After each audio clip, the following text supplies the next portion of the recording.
Good morning from paradise. So the Fed has left interest rates unchanged, yet the markets are pumping and responding favorably. I just spent the past hour listening to Powell and the analysts and reading about all this stuff because I'm a little bit of a nerd like that, I guess. And I think the market's responding favorably for three core reasons.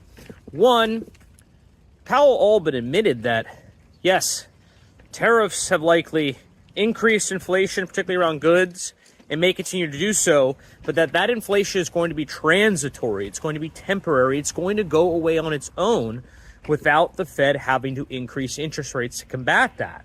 So that's a very dovish take. It makes sense. It's logical.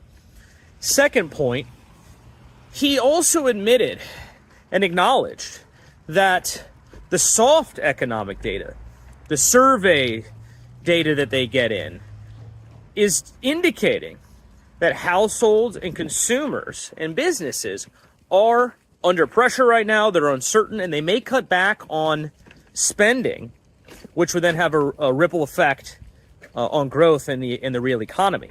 And so they're going to pay close attention. That survey data hasn't translated yet into the hard data because this tariff stuff just really came up.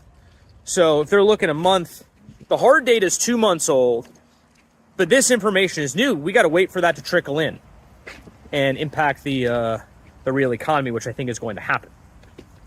The third thing that they did, and they said not to read into this, but they are easing their quantitative tightening. And essentially what they're doing is they're saying they're going to hold on to more treasuries that they had bought, or they're going to or not sell as much as quickly. Something along those lines. A little wonky, little technical, but they're slowing their quantitative tightening, which, what's the opposite of quantitative tightening? Quantitative easing. Risk assets love that. So it looks like things are getting a little bit easier out there. He's acknowledging some of the weakness that's coming out of the survey data. And the third point is, even if the tariffs come, it's likely going to be a transitory effect on inflation. So we don't need to worry about them all of a sudden increasing the interest rates. So overall, very dovish presser. Happy about it. We're going to stay monitoring things. The biggest piece of news coming next is April 2nd. What is Trump doing with these tariffs, right? So it's going to be very exciting next few weeks. We will be keeping our finger on the economic pulse. And until next time, guys, see you on the beach.